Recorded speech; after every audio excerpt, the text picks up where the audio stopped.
അസ്സലാമു അലൈക്കും. ഞാനിന്ന് ഒരു വട്ടയപ്പത്തിൻ്റെ റെസിപ്പി ആയിട്ടാണ് വന്നിട്ടുള്ളത്. ഇനി അതെങ്ങനെ ഉണ്ടാക്കാമെന്ന് നോക്കാം.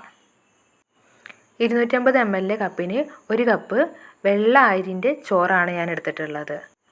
250 ml കപ്പിന് തന്നെ പഞ്ചസാര ഇടുന്നുണ്ട് ഇതിലേക്ക് തന്നെ. ഇത് ഞാൻ മധുരത്തിൽ ഉണ്ടാക്കുന്ന വട്ടയപ്പമാണ്. നിങ്ങൾക്ക് മധുരം വേണ്ടാന്നുണ്ടെങ്കിൽ ഈ പഞ്ചസാര നമുക്ക് ഒഴിവാക്കിയിട്ട് ഉണ്ടാക്കാവുന്നതാണ്. ഇനി ഇത് നല്ലോണം ഒന്ന് അടിച്ചെടുക്കാം. അപ്പോൾ അടിച്ചെടുത്തപ്പോൾ വെള്ളം വന്നിട്ടുണ്ട് പഞ്ചസാരയുടെ. ഇനി അതിലേക്ക് പച്ചരിയാണ് 250 ml 1 കപ്പ് പച്ചരിയാണ് എടുത്തിട്ടുള്ളത്. അത് തലേ ദിവസം വെള്ളത്തിലിട്ട് കുതിർത്തി വെച്ചിരുന്നതാണ്. ഇനി ഇതും കൂടി നമുക്ക് അതിലേക്ക് ഇട്ട് കൊടുക്കാം. നല്ല വെള്ള കളറുള്ള പച്ചരി തന്നെയാണ് ഞാൻ എടുത്തിട്ടുള്ളത്. ഇനി അതിൻ്റെ കൂടെ തന്നെ 250 ml കപ്പിന് തന്നെ തേങ്ങ എടുത്തിട്ടുണ്ട്. ചിരകിയ തേങ്ങ വൈറ്റ് പോർഷൻ മാത്രമാണ് അതിൻ്റെ എടുക്കുന്നത്. അതും കൂടി ഇട്ട് കൊടുക്കാം. ഇതിലേക്ക് ഇപ്പോൾ 1 ടീസ്പൂൺ ഈസ്റ്റും കൂടി ചേർക്കുന്നുണ്ട്. പിന്നെ അതിലേക്ക് വെള്ളമൊന്നും ചേർക്കുന്നില്ല, അതാണ് അടിക്കുന്നത്. നേരത്തെ പഞ്ചസാര അടിച്ചപ്പോൾ ഉള്ള ആ കുറച്ചുള്ള വെള്ളം മാത്രമേ ഉള്ളൂ. പിന്നെ ഇതിൻ്റെ കൂടെ 2 ഏലക്കായും കൂടി ഇട്ട് കൊടുക്കാം. ഇനി നമുക്ക് അടിച്ചിട്ട് വരാം. അടിച്ചപ്പോൾ കുറച്ച് വെള്ളം കുറവുണ്ട്, അതുകൊണ്ട് 3 ടേബിൾ സ്പൂൺ തേങ്ങാപ്പാലും കൂടി ഒഴിച്ചു കൊടുത്തിട്ടുണ്ട്. ഒന്നും കൂടി അടിക്കാം. ഇതിപ്പോൾ ഒന്നും കൂടി അടിച്ചെടുത്തത് നമുക്കിനി പൊന്താൻ വെക്കാനുള്ള പാത്രത്തിലേക്ക് മാറ്റാം. നമുക്കിത് 6 മണിക്കൂർ നേരം പൊന്താൻ വെക്കണം. നല്ലോണം പൊന്തി വന്നാലാണ് അപ്പത്തിന് നല്ല സ്മൂത്തും ആ ഒരു കൺസിസ്റ്റൻസിയിൽ കിട്ടുകയുള്ളൂ. ഒരു 3 പിഞ്ച് ഉപ്പും കൂടി ഇട്ട് കൊടുക്കുന്നുണ്ട്. ഉപ്പ് പാകത്തിന് ഇടാവുള്ളൂ, കൂടരുത്, നമ്മൾ മധുരം ചേർത്തതുകൊണ്ട്.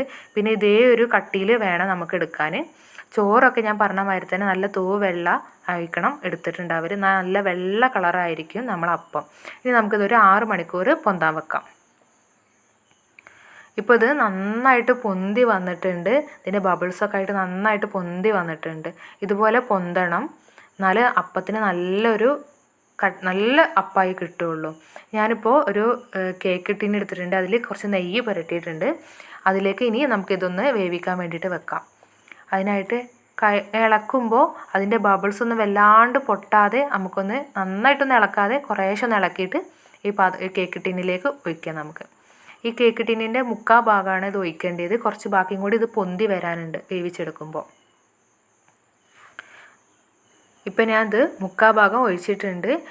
250 ml 1 കപ്പ് അരിയായിട്ട് ഉണ്ടാക്കുന്ന പച്ചരിയായിട്ട് ഉണ്ടാക്കുന്ന ഈ ഒരു അപ്പം ഒരു പ്രാവശ്യത്തേക്ക് നമുക്ക് ഉണ്ടാക്കാൻ കഴിയുള്ളൂ. ഒരു പ്രാവശ്യം ഉണ്ടാക്കാനുള്ള അപ്പമാണ് ഇത് ഞാൻ കാണിക്കുന്നത് അളവ്. ഇനി നമുക്ക് ഇതേപോലെ ഒരു ചട്ടിക്കകത്ത് വെള്ളം വെച്ച് തിളപ്പിച്ചിട്ട് അതിൽ ഇതുപോലെ നിറക്കി വെച്ച് നമുക്കൊന്ന് സ്റ്റീം ചെയ്തെടുക്കണം. ഒന്ന് മൂടി വെക്കാം. ഒരു 15 മിനിറ്റ് ഏകദേശം നമുക്ക് നോക്കാം. ഇപ്പോൾ 15 മിനിറ്റ് കഴിഞ്ഞിട്ടുണ്ട്. ഫസ്റ്റത്തെ 5 മിനിറ്റ് ഹൈ ഫ്ലെയിമിലും പിന്നെ അങ്ങോട്ട് 10 മിനിറ്റ് മീഡിയം ഫ്ലെയിമിലാക്കിയിട്ടാണ് പിന്നെ അങ്ങോട്ട് വെച്ചിട്ടുള്ളത്. അങ്ങനെ ഒരു 15 മിനിറ്റോളം ഞാൻ വെച്ചിട്ടുണ്ട്. നമുക്കിത് ഒന്ന് ഫോർക്ക് എന്തെങ്കിലുമൊക്കെ ആയിട്ട് ഒന്ന് കുത്തി നോക്കാം എന്തിക്കണമെന്ന്. അപ്പോൾ ഞാനൊന്ന് കുത്തി നോക്കുന്നുണ്ട്. ഇപ്പോൾ ഇതിലൊന്നും പിടിച്ചിട്ടില്ല, അപ്പോൾ വെന്തിട്ടുണ്ട്. നമുക്കിതൊന്ന് ചൂടാറാൻ വെക്കണം. ചൂടാറിയാൽ ഈ അപ്പോൾ ഇതിൻ്റെ ഉള്ളിൽ നിന്നൊക്കെ ഒന്ന് പുറത്തേക്ക് നല്ല കറക്റ്റായിട്ട് കിട്ടുള്ളൂ. വട്ടയപ്പം ഇപ്പോൾ റെഡി ആയിട്ടുണ്ട്. ചൂടാറിയതുകൊണ്ട് നമുക്ക് കേക്ക് ടിന്നിൽ നിന്ന് ഇപ്പോൾ എളുപ്പത്തിൽ കിട്ടിയിട്ടുണ്ട് പുറത്തേക്ക്. എല്ലാവരും ഉണ്ടാക്കി നോക്കാം. ഇപ്പോൾ മധുരം ഇട്ടതായതുകൊണ്ട് നമുക്ക് രാവിലത്തെ കടിയൊക്കെ ആയിട്ട് കഴിക്കാവുന്നതാണ്. അല്ലാതെ മധുരം ഇടാതെ ഉണ്ടാക്കാൻ ഇഷ്ടമുള്ളവർക്ക് അങ്ങനെയും ഉണ്ടാക്കിയിട്ട് നമുക്ക് ചിക്കൻ കറീൻ്റെ കൂടെയും മട്ടൻ കറീൻ്റെ കൂടെയൊക്കെ നല്ല ടേസ്റ്റാണ് തിന്നാനായിട്ട്. എല്ലാവരും മറക്കാതെ ഉണ്ടാക്കി നോക്കാം. പെട്ടെന്ന് ഉണ്ടാക്കാൻ പറ്റുന്നതാണ്. ഇൻഷാ അല്ലാഹ് നല്ലൊരു വീഡിയോ ആയിട്ട് നമുക്ക് പിന്നീട് കാണാം.